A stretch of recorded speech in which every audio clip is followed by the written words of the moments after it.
Hello दोस्तों, welcome to our channel. आज की इस वीडियो में हम इतिहास के एक ऐसे पन्ने को खोलेंगे जिसकी रियलिटी जानकर आप हैरान हो जाएंगे। आज का टॉपिक है हिटलर की तानाशाही। आपने अक्सर सुना होगा कि हिटलर को दुनिया का सबसे खौफनाक तानाशाह माना जाता है, लेकिन सवाल यह है कि आखिरकार हिटलर तानाशाह कैसे बना। उसकी ऐसी कौन सी पॉलिसीज थीं जिन्होंने जर्मनी और पूरी दुनिया को बदल दिया।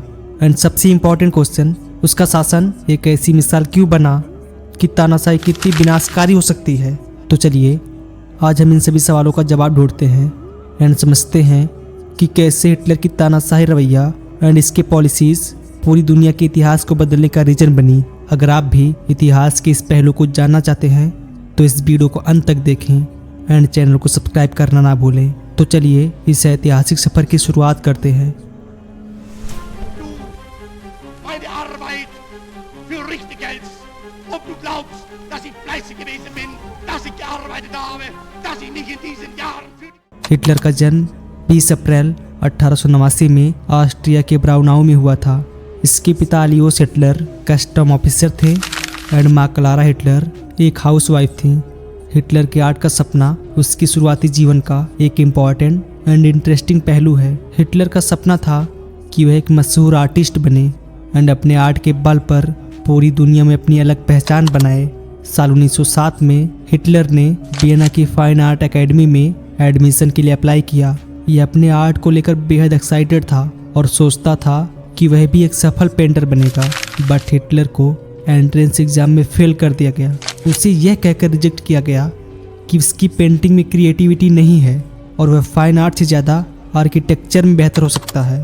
और साल 1908 में इसने दोबारा से एफर्ट लगाया, लेकिन उसे फिर भी रिजेक्शन मिला एंड इस फेल्योर के बाद हिटलर वियना की सड़कों पर रहने लगा।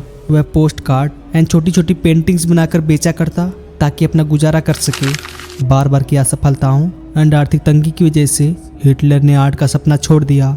हालांकि हिटलर अपने आर्टिस्ट के सपने में नाकाम रहा, बट आर्ट एंड आर्किटेक्चर के प्रति उसका लगाव कभी पूरी तरह से ख़त्म नहीं हुआ। कई हिस्टोरियंस मानते हैं कि अगर हिटलर को वियना की आर्ट एकेडमी में एडमिशन मिल जाता तो शायद वह एक आर्टिस्ट बनकर रह जाता एंड इतिहास में वह एक तानाशाह के रूप में ना जाना जाता। हिटलर की असफलताएं उसकी लाइफ को एक अलग रास्ते पर ले गई। अब बात करते हैं कि कैसे वो पॉलिटिक्स में आया एंड प्रथम विश्व युद्ध के बाद जर्मनी की कंडीशन ने हिटलर को पॉलिटिक्स में आने के लिए कैसे हेल्प की। प्रथम विश्व युद्ध इतिहास के सबसे विनाशकारी युद्धों में से एक था। यह मेन रूप से यूरोप में हुआ था, बट इसके प्रभाव को पूरे विश्व में देखा जाता है, जिसमें मेजर दो पार्टीज थीं। पहला मित्र राष्ट्र यानी एलिट पावर, जिसमें France, Britain, Russia, Italy and बाद में अमेरिका भी शामिल हुआ। एंड दूसरी तरफ से मध्य शक्तियाँ यानी सेंट्रल पावर, जिसमें Germany, Austria Hungary, Ottoman empire and Bulgaria शामिल था। युद्ध का मेन रीजन राष्ट्रवाद, साम्राज्यवाद, सैन्यवाद एंड सेक्रेट मिलिट्री पावर का बढ़ना था। मेन रूप से ऑस्ट्रिया के आर्कड्यूक फ्रांस फर्डिनेंड की हत्या ने युद्ध की शुरुआत कर दी एंड जर्मनी ने 11 नवंबर 1908 को सरेंडर कर दिया। युद्ध के बाद साल 1919 में वर्साई की संधि ने जर्मनी पर भारी जुर्माना एंड लिमिटेशन लगाई, जिससे जर्मनी की कंडीशन और कमजोर हो गई। जर्मन लोग आर्थिक मंदी एंड बेरोजगारी से जूझ रहे थे। इन्हीं हालातों का फायदा उठाते हुए हिटलर ने national socialist German workers party यानी नाजी पार्टी का नेतृत्व किया। हिटलर ने लोगों को एक सपना दिखाया जर्मनी को फिर से महान बनने की। meine Arbeit für richtig hältst. साल 1933 में हिटलर जर्मनी का चांसलर बना एंड धीरे धीरे डेमोक्रेसी को खत्म करके तानाशाह बन गया। हिटलर की तानाशाही का मुख्य आधार था डर, प्रोपेगेंडा एंड हिंसा। उसने सत्ता में आने के बाद कई कदम उठाए, जिससे उसकी पकड़ बहुत मजबूत हुई। हिटलर ने अपने विचारों को फैलाने के लिए मीडिया का इस्तेमाल किया।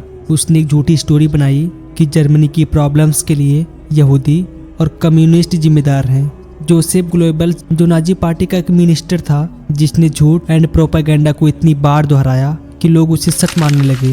हिटलर ने एक ऐसी सीक्रेट पुलिस फोर्स बनाई जो हिटलर के खिलाफ बोलने वाले को ख़त्म कर देती थी। लोगों को इतना डराया गया कि वो खुलकर कुछ भी कहने से डरते थे एंड हिटलर ने इलेम्बिनिंग एक्ट पास कराया, जिससे उसे बिना पार्लियामेंट की परमिशन के कानून बनाने का अधिकार मिल गया, जिससे डेमोक्रेसी पूरी तरह से ख़त्म हो गई। अब सवाल ये उठता है कि जर्मन की जनता को शुरुआत में हिटलर की तानाशाही का एहसास नहीं हुआ, वे स्टार्टिंग में ही उसके खिलाफ क्यों खड़े नहीं हुए। हिटलर की पॉलिसीज़ की वजह से हिटलर ने लगभग 60 लाख यहूदियों को मौत के घाट उतार दिए।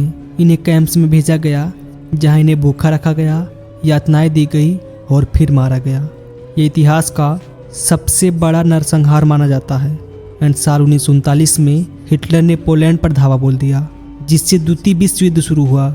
इस युद्ध में 7 करोड़ से ज़्यादा लोगों की जान गई और पूरा यूरोप तबाह हो गया। हिटलर की तानाशाही ने इस दुनिया को सिखाया कि सत्ता का मिसयूज एंड अंधभक्ति कितनी डेंजरस हो सकती है। उसके एम्बिशंस ने न केवल जर्मनी बल्कि पूरे विश्व को तबाह कर दिया। अब सवाल यह है कि हिटलर के शासन से हम क्या सबक ले सकते हैं। तानाशाही तब बढ़ती है जब लोग डेमोक्रेसी की अहमियत को नहीं समझते। हमें हमेशा फ्रीडम एंड इक्वालिटी के लिए खड़ा होना चाहिए। किसी भी नेता को बिना सवाल किए फॉलो करना डेंजरस हो सकता है। हमेशा सवाल पूछें और सोच समझकर कोई भी डिसीजन लें। हिटलर ने नफरत एंड पार्टीशन को बढ़ावा दिया, जबकि सोसाइटी को आगे बढ़ाने के लिए सहनशीलता एंड यूनिटी इम्पॉर्टेंट है। हिटलर की तानाशाही न केवल एक हिस्टोरिकल इवेंट है बल्कि एक अलर्ट भी है। ये हमें याद दिलाती है कि सत्ता का बैलेंस कितना इम्पॉर्टेंट है एंड सोसाइटी में नफरत कितनी विनाशकारी हो सकती है। अगर आपको यह वीडियो इन्फॉर्मेटिव लगा हो तो इसे लाइक करें, शेयर करें एंड चैनल को सब्सक्राइब करना ना भूलें। आपकी राय क्या है तानाशाही एंड डेमोक्रेसी के बीच, हमें कमेंट में बताएं। मिलते हैं अगली वीडियो में, तब तक के लिए हिस्ट्री से सीखें एंड भविष्य को बेहतर बनाएं।